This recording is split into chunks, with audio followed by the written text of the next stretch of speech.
Hello बच्चों, चलिए प्रश्न को पढ़ते हैं। क्या कूलाम का नियम परमाणुीय तथा नाभिकीय दूरियों के लिए भी सत्य है? चलिए सबसे पहले हम लिख लेंगे मूल अवधारणा, जिस पर कि यह प्रश्न आधारित है। यह प्रश्न आधारित है कूलाम के नियम पर। कूलाम का नियम बच्चों क्या कहता है? कूलाम का नियम, कूलाम का नियम दो बिंदु आवेशों के बीच लगने वाले स्थिर वैद्युत बल की बात करता है। मान लीजिए दो बिंदु आवेश हैं जिनके परिमाण है क्रमशः Q1 और Q2, जिनके बीच की दूरी है बच्चों स्मॉल r। तब कूलाम के नियमानुसार इन दो बिंदु आवेशों के बीच लगने वाला स्थिर वैद्युत बल हो जाएगा 1/4 pi epsilon not Q1 Q2 बटे R का वर्ग।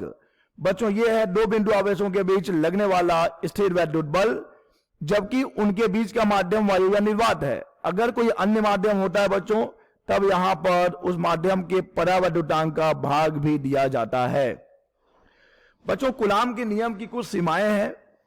कूलाम के नियम की सीमाओं में बच्चों सबसे पहला जो उसका लिमिटेशन है वो ये है कि यह केवल बिंदु आवेशों के लिए मान्य है। यह केवल बिंदु आवेशों के लिए ही मान्य है। और बच्चों दूसरा जो इसका सीमा है, यह केवल स्थिर आवेशों के लिए मान्य है। यह केवल स्थिर आवेशों के लिए मान्य है। चलिए बच्चों अब हम इस प्रश्न का उत्तर करते हैं। प्रश्न में कहा गया है कि क्या कूलाम का नियम परमाणुीय तथा नाभिकीय दूरियों के लिए भी सत्य है?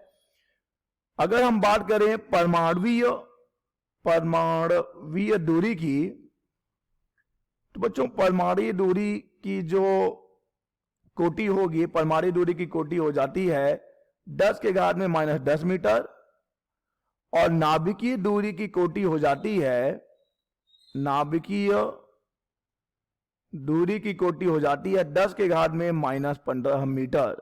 तो बच्चों अगर हम बात करते हैं परमाणुीय दूरी की, अगर दो आवेश हैं जिनके बीच की दूरी 10⁻⁻10 मीटर की कोटि का है, तो बच्चों यहां पर कूलाम का नियम मान्य होगा। बस शर्त यह है कि वे बिंदु आवेश होने चाहिए और आवेश स्थिर होने चाहिए।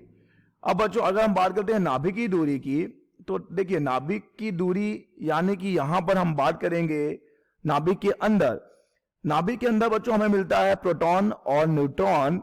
तो देखिए न्यूट्रॉन तो उदासीन है। उदासीन कण जो है न तो बल लगाते हैं और न ही बल अनुभव करते हैं। तो बच्चों यहां पर बात हो जाएगी प्रोटॉनों की।